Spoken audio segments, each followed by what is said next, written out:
Hello, beautiful humans. Welcome to the Human Beauty Movement podcast, your source for hope, healing, happiness, and humanity. My name is Jennifer Norman. I'm the founder of the Human Beauty Movement and your host. This podcast is here to guide you on your journey of self-love, empowerment, soul alignment, and joy. With each episode, I invite beautiful humans from all corners of the globe to join me for open conversations about their life lessons and the important work that they are doing to help heal humankind. Take a moment now to subscribe to this podcast so you don't miss an episode. I'm so glad you're here joining me for today's show.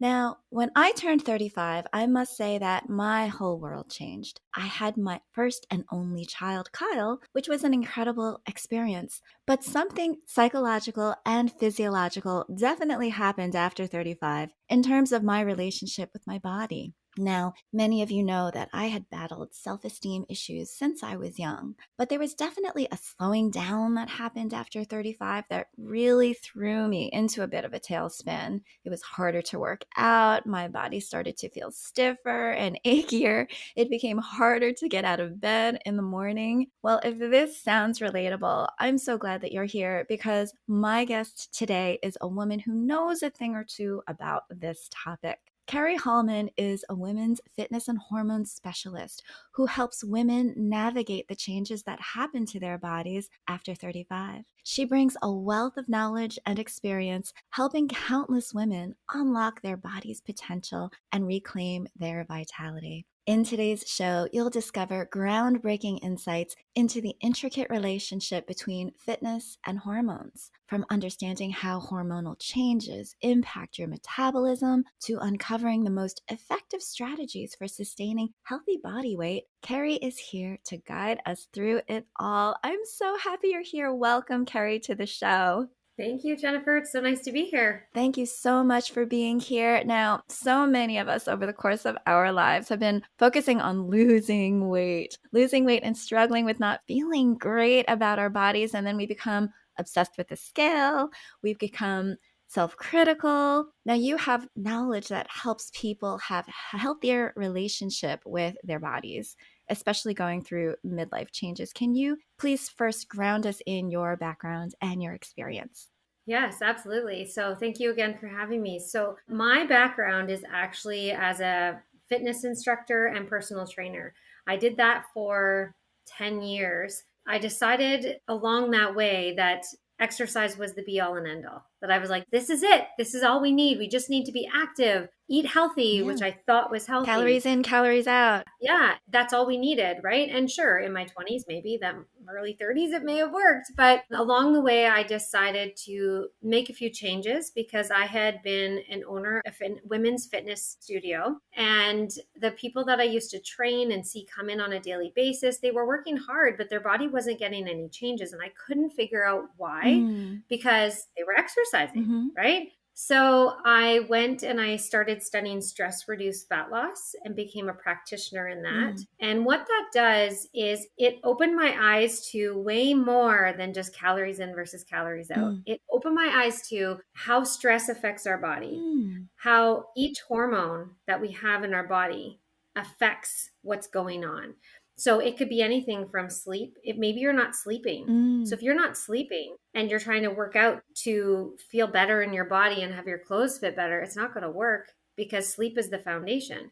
So we need to fix the sleep to fix the other problem. It was actually fixing the inside, everything that we don't see. Other than the exercise is important, don't get me wrong. It's just there's so much more involved. And starting with stress-reduced fat loss is what started my whole Balanced Bodies program. Wow. And then I dove a little bit deeper and became a certified hormone specialist as well, because I wanted to dive a little bit deeper into the hormones. And I became certified in saliva hormone testing, which helps us determine exactly what is going on with your body. So it's like a blueprint where we can say, okay, this is how your cortisol graph is. This is what your estrogen is doing. this is what we need to fix. Interesting. And now I've never heard of that before, but I want to talk, you mentioned sleep, and I want to get to that because that is such an important topic. And it's something that we had all taken for granted for so many years. Who needs sleep? But first of all, let's talk a little bit about hormones, because I know that as we're aging, that becomes such a key point in terms of what is going on with our body. So can you tell us in a nutshell, like what hormones have to do with metabolism, energy, and weight management? So everything. It has everything to do with them. So basically, hormones are chemical messengers that take messages from one point of the body to another to tell it what to do. And what happens when we say our hormones are out of balance is that there's something stopping that message from getting from point A to point B. Mm-hmm. And usually those come in the forms of our sleep patterns, our exercise that we're doing, the foods that we're eating or not eating. Those are the typical ones. But hormones have always been there. We talk a lot about when you're a teen, oh, it's their hormones. Raging, yeah. I remember hearing that and going, okay. I had no idea what these hormones did. Right. Then when you get pregnant, oh my gosh, her hormones are out of whack. Yeah. Well, yeah, no kidding. Like I'm producing a child, right? Yeah. And then all of a sudden we hit menopause and think, why am I having all these issues? Why am I getting this belly fat? Why can I sleep? Oh, it's just menopause. Well, it's not. It's these hormones that we've left unsupported for our entire life. So the reason that as we get to the age of 35 and up, usually 40, 45, we're in that perimenopause stage. That stage can last from anywhere from 5 to 15, 20 years. So it's really undetermined. It just depends on where you're at in your body. But we need to support these hormones in order to have perimenopause and menopause be successful and not be such a terrible thing. We can get through this part of our life and feel amazing with just a few simple tweaks to what we do every day. And unfortunately, we've gotten away from it because this is my little analogy that I like to have. So when you're 20, your hormones are there, right? Everyone, we've got our hormones in our body all the time. And let's say you go out for a night on the town with your friends, you're up late, maybe you have street meat, like the hot dogs at the outside of the bar, you've had a few drinks, right? This is all fine and dandy. You could probably even wake up the next day, 8 o'clock in the morning, go to work and feel fine. Compound that over time, right? Where all of a sudden, oh, I'm just a night hawk. I go to bed at 1 o'clock every morning because I can't get to bed earlier. Right. I unwind every Friday night with a bottle of wine. Right. Or we do takeout Wednesdays where every Wednesday we go out. Okay. So these are the things typical. That are common. Yeah, right? Compound that over time. And maybe in your 20s, it wasn't so loud, but there's this little voice in your head going, hello, maybe don't do that. Right. But it's really quiet. Then you get to your 30s and you're like, okay, I've got a few aches and pains, feel okay, but like I probably could do a little bit better, right? It's in the back of your mind. And then the voice is a little bit louder. It's going, hello, do you hear me? But by the time you get to 40, you've ignored all the signals that your body has given you. So it's like, I'm done. I just need to shout this from the rooftops. So it's screaming at us at 40. And this is why women are like, at 40, I just woke up one day and boom, everything changed.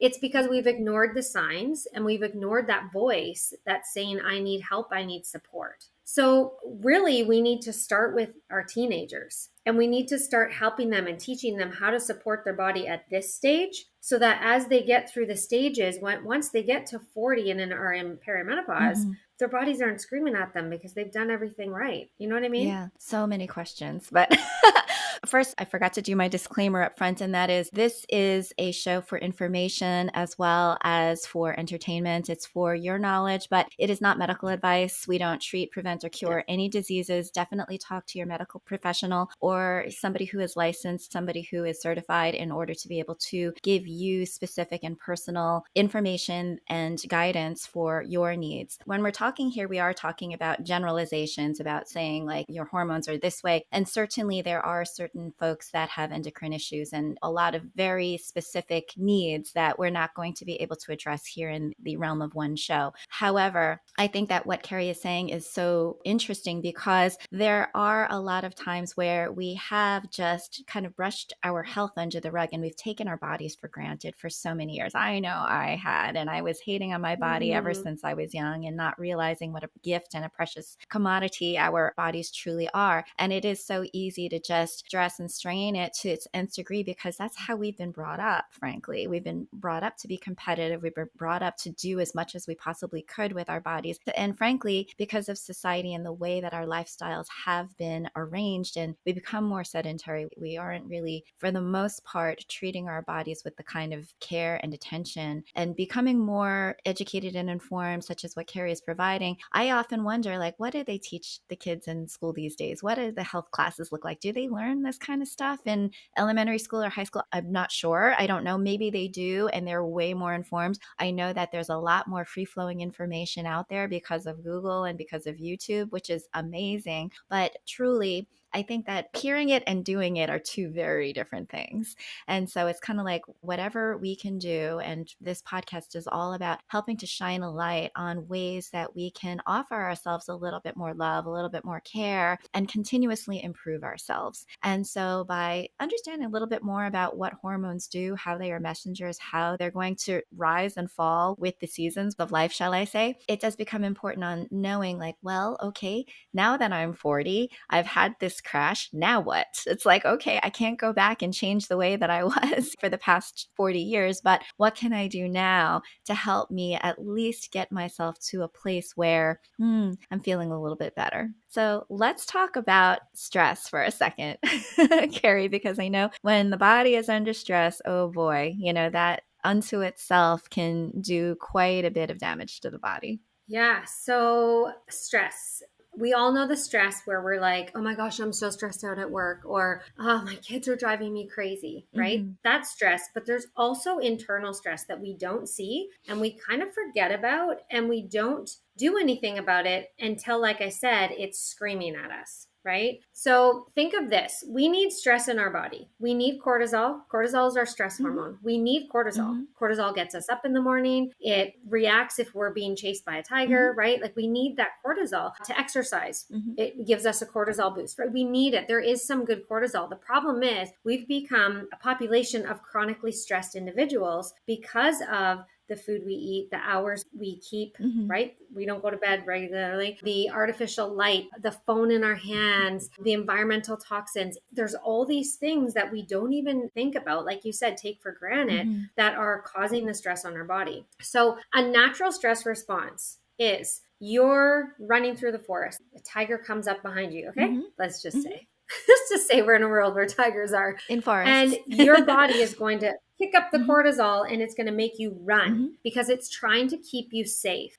It's going to shut off digestion. It's going to shut off bowels. It's going to shut off any function in your body and just work on keeping you safe, right? So you run along, the tiger gets tired and it leaves. Stress response is gone. The stress goes back. That's a regular stress response, okay? What happens is we live our lives in such a chronic state that our bodies are always feeling like we're being chased by that tiger. And there's no end. So it's like it doesn't know the difference between a tiger and a kid stress or a tiger and a food stress. It just sees it as one big stress. It just sees as it's the end of the world and yes, everything is a crisis. Yeah. And cortisol's job is to keep us safe. So it's not doing the job wrong. It's just we have to learn how to manage the stress so that it's not always in this chronic state. So if you think of a coil, right? We all know what a coil looks like. Your body in a chronic state is like you're winding that coil every minute, every hour of the day. And if you don't stop that cycle, it's going to keep winding and winding and winding. And that leads to no energy. That leads to poor sleep. That leads to maybe the excess around the midsection where your clothes aren't fitting you right. It might lead to brain fog. It might lead to like forgetfulness, headaches, insomnia. There's a whole host of things. You're describing my life right now. So we need to learn how to even just release a bit of the coil sometimes so that it's not constantly tightening and tightening and tightening. And I had to learn that the hard way too. Okay, so Yeah. now let's talk about things that we can do in order to address a healthier lifestyle, including sleep. Let's talk about the importance of sleep Yes. because, yeah, a lot of people are like, oh, I can live on 4 hours of sleep. I don't need to get any more than a few hours of sleep. I'm just one of those people that's just up. And I'm like, well, congratulations. I love to stay in Yeah. bed for like 10 hours if I Yeah. can.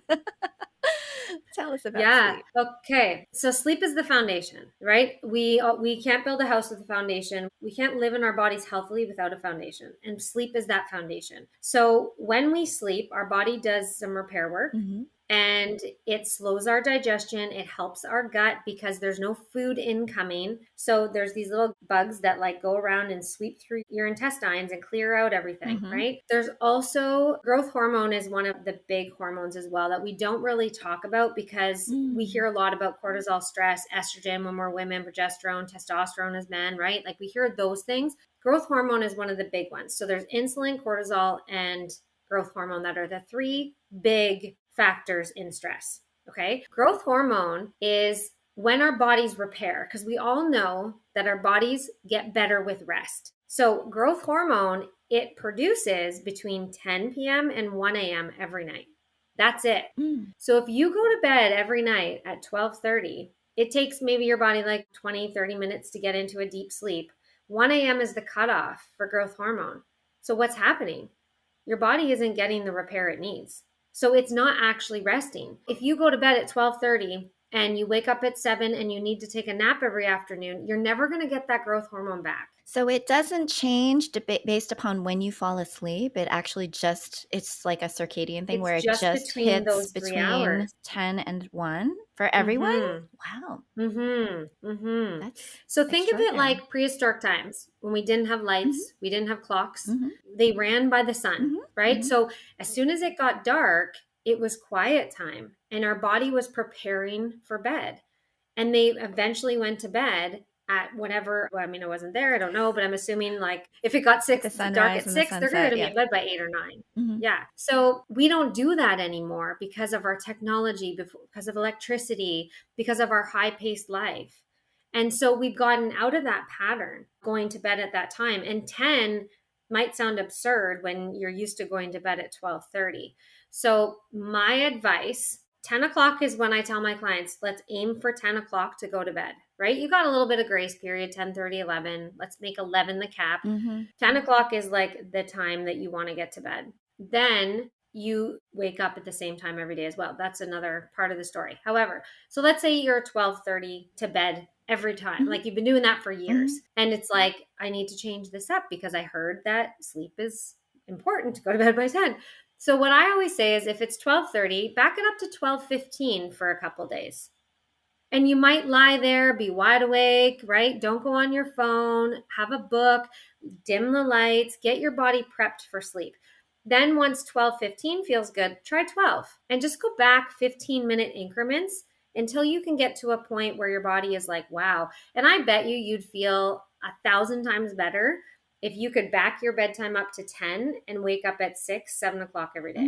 Interesting. In terms of having growth hormone versus not having growth hormone, what is the results of not getting enough growth hormone? So it could a lot of things can happen, but rest and repair are the biggest ones. So we all know that our body rests when we sleep, right? It also does a lot of repair work.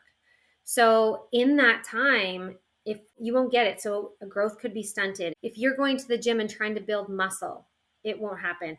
If you're trying to perhaps lose some weight, it's not going to happen because we know that these things have to happen with rest. And this is the time period. Now, having said that, there are certain times throughout the night that different things are happening. Yeah. So between 1 and 3 a.m., your liver is working and cleaning itself out and doing the repair on the liver. Between 3 and 5, that's when like oxidative stress is kind of being released into your body. So if you have stress, meaning like chronic stress, gut health stress, things like that, that's what's going to keep you up at 3 o'clock in the morning. But if you can work through that, your body is like filtering that out at that time, right? Then we've got our adrenals. working between 5 and 7, right? So there's all these times throughout the night that our body is doing a lot of work that we don't know about. Yeah. I had no idea that it was so systematic like that. Yeah. So who knew that our liver was replenishing at 1 o'clock in the morning? Like, I didn't know that. Yeah. And it's like, it makes sense because that's when we're supposed to be resting. It's not going to do it at 2 o'clock in the afternoon when we're like foraging for our meal. Right, right. So if you don't get that time, all of those things that I mentioned, weight loss or muscle building or just repairing your body, like even your gut health, if you're not in bed at those times, that process isn't working. And there's a big break in the chain. So it's very important to be getting to bed within, like I said, 10 to 11. I'm like 10 o'clock, I'm done. Wow. And I go to bed. That is impressive. I feel like sometimes I'm just I've always getting been a morning started. person. I literally was having dinner at midnight last night.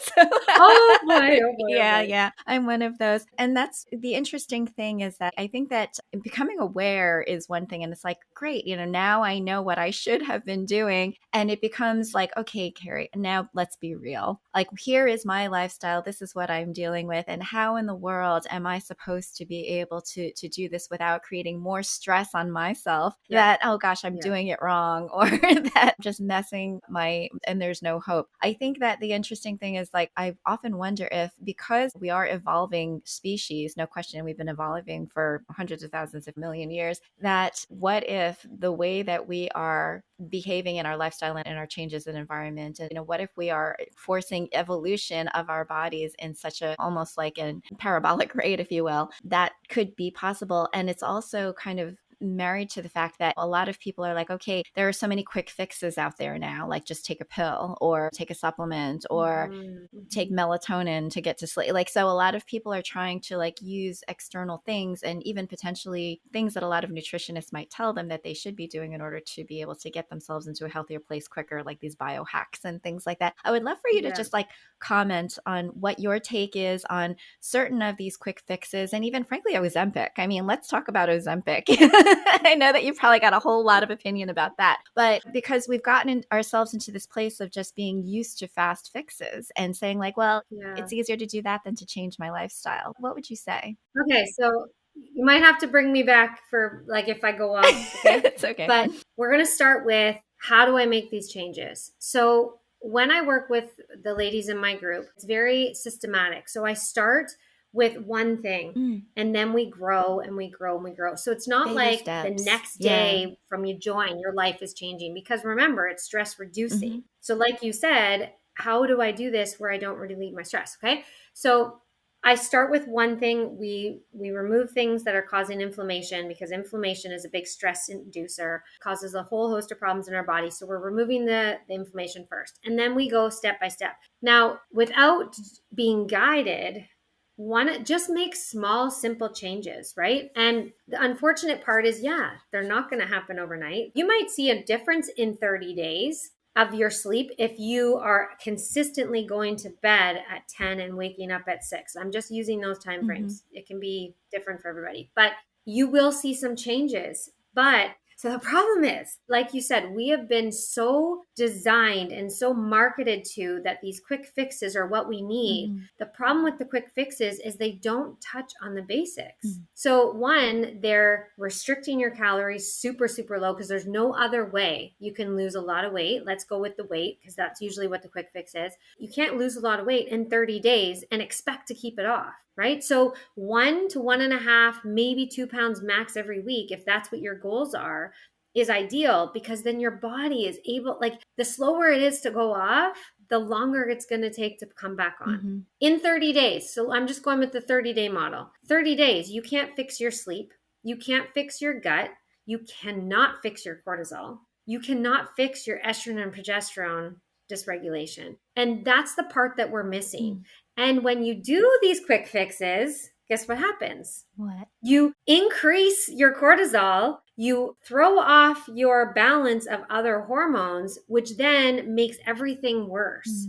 So each quick fix that you've done over the years has added to the stress on your body. Okay. So if you go back, I was there, I did them all, right? Like I was an exerciseaholic. I was the one that like when I owned my gym, I did 3, 4 workouts a day. I taught 3 classes. I did my own workouts. I went for runs. Like I was the Energizer Bunny. Yeah. Meanwhile, it was doing all this stuff internally to me that I'm like, I ignored for many years and it just compounded. So all of a sudden I hit 41 and my body's like, nope, you're done.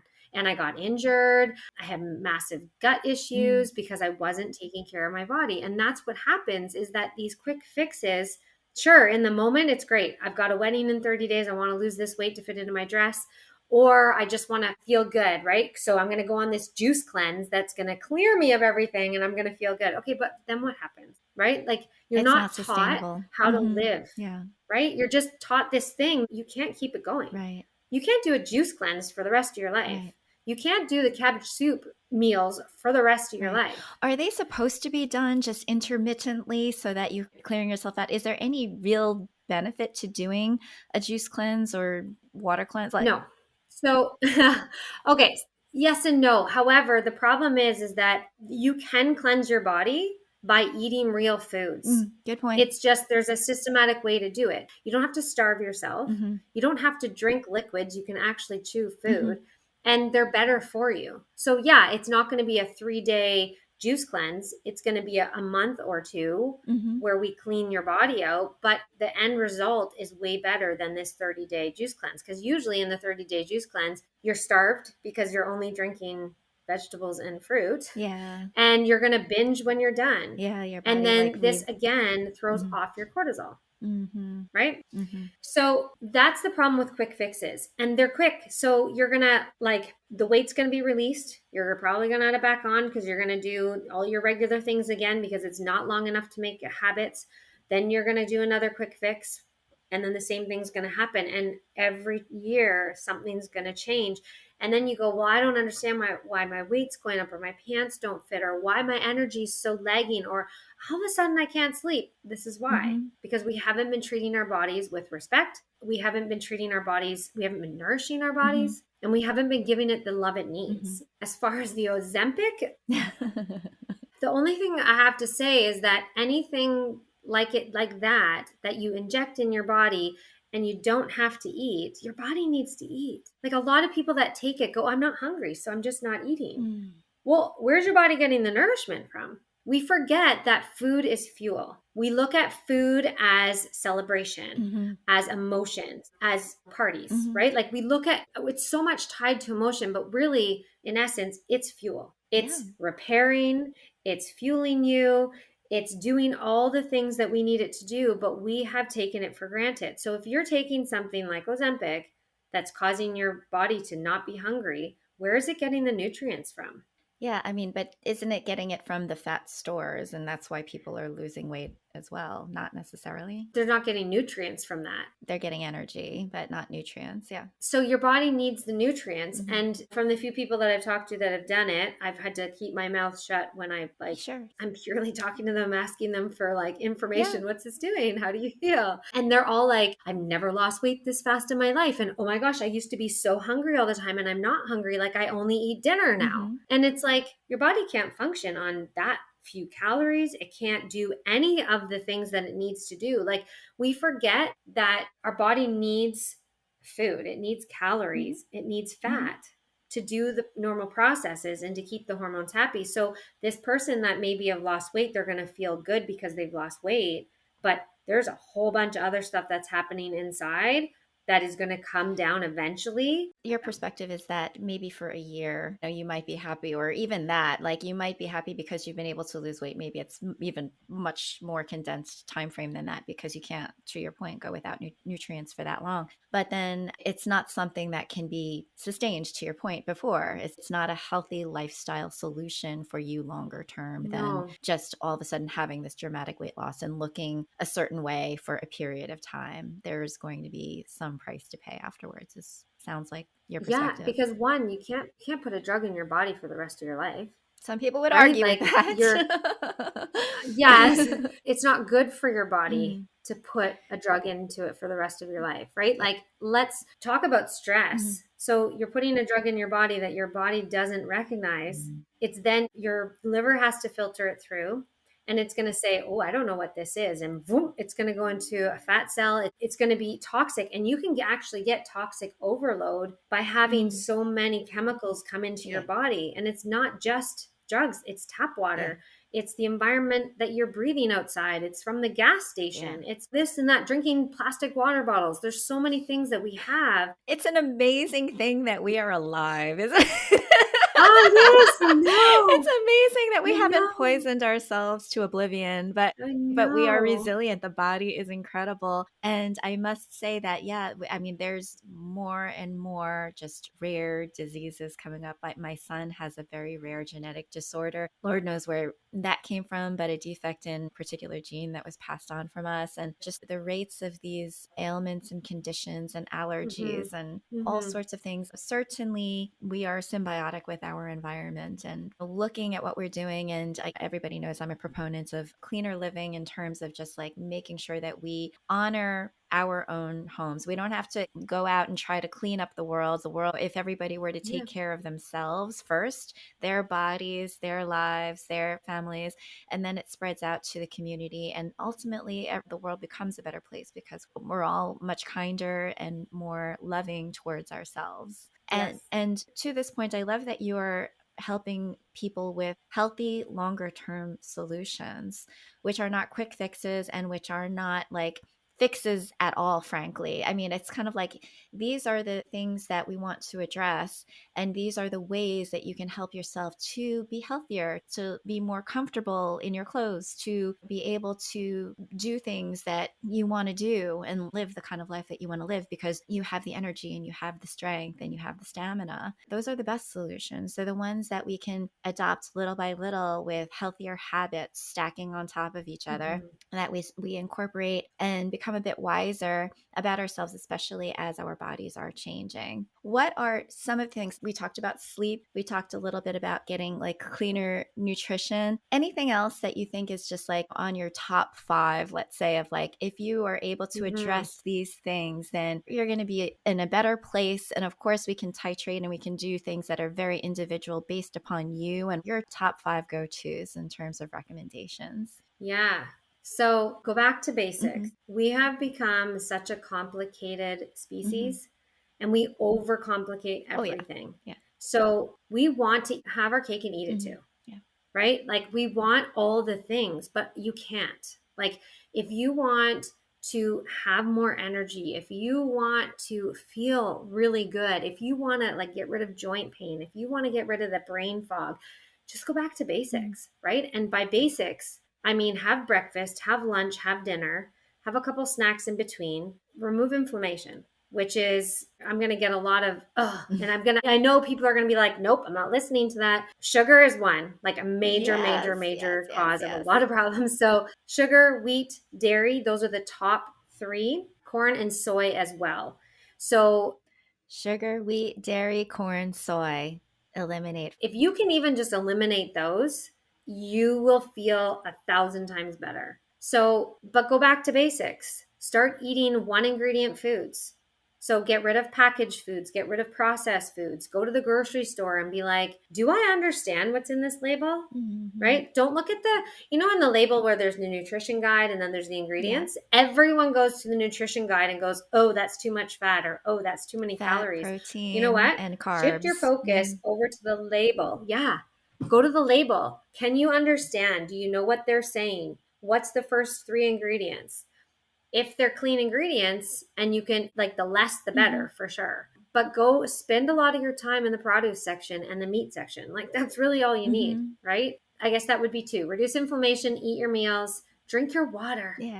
So many people are dehydrated, right? I forget to drink during the day, or weekends are hard because I'm not on schedule. I just set reminders, set alarms on your phone, remind yourself to drink, because if your body is dehydrated, this is a whole probably other episode, but if your body is dehydrated, your cells aren't going to function properly, your muscles aren't going to function, your digestion isn't going to function properly, your poop, right? Like, and we need to poop. Those things all need to come into play. don't worry about doing these crazy intense workouts. And take it from me, because I used to do You're them the all workout almost queen. every Yep. day, right? Like, just go for a walk outside if you can. Like, that's the best thing you can do. And don't avoid the sun. Mm-hmm. So those would be my 5. Oh my gosh, those are great examples. Basics, right? Yeah. Nothing that you can buy in a box, nothing that you can like. And oftentimes when clients come to me, it's just they want to be guided, right? Because we have kind of messed up the natural processes of things. So all I'm doing is bringing you back to basics, and your grocery bill is probably going to be less. You might have to cook at home a little bit more, but you're even drinking water, your face is going to start to glow. Yeah. You're going to get like, your skin's just going to be brighter because you're going to be My hydrated. crepey neck. I started to be more mindful about my drinking of water, and it started to look a little less crepey. The sleep thing is tough for me. I have to get up in the middle of the night because I have a disabled son. I'm his caretaker, so I work the night shift pretty much as well as I work a day shift. So my sleep is like, you know what, I'm just going to have to take the L on that one. Yeah. And I mean, for you, you got to do what you can, right? Do what you can with what you also have. working around your lifestyle, because I do work with people that are shift workers. I do, right? Like, you can't go to bed at 10 o'clock when you're starting your work at 10 o'clock. So there's ways around it. But in an ideal world, obviously you go to bed between 10 and 1, right? But there's ways that we can work together support to figure other out areas your of your healthfulness than beating yourself up because you're working a night shift, for sure. Oh my gosh, Kerri, now where can people find you if they want to work with you, find more information about you? Tell us all the goods. Yeah, so I spend a lot of time on Instagram and Facebook. I kind of do your both. Facebook, by the way. Oh my God, your following is like insane. I like them for different reasons, right? But Facebook, I'm just my name, Kerri Hallman. And then on Instagram, I'm kerri.hallman.fit. So go message me there if you'd like. Come have follow. I also have information on my website, which is fitlifestyles.ca. And you can get a lot of information there. I've actually got a free guide for you. Just hop on there. It's called Shrink Your Belly Fat. It gives you like tips that we were talking about today. So if you didn't take notes and you still want to do it, hop on there and you can always grab that free guide as well. Amazing. And I'll put all of your information in the show notes. Everybody who is listening, Kerri Hallman is an amazing, amazing hormone specialist, fitness, health expert. She helps particularly women over the age of 35 to feel good about their bodies, giving lots of wonderful health tips that are very easily digestible, pun intended. So please look her up. Thank you so much, Kerri, for joining me on the show today. It was such a wonderful conversation. Thank you so much for having me. I appreciate it.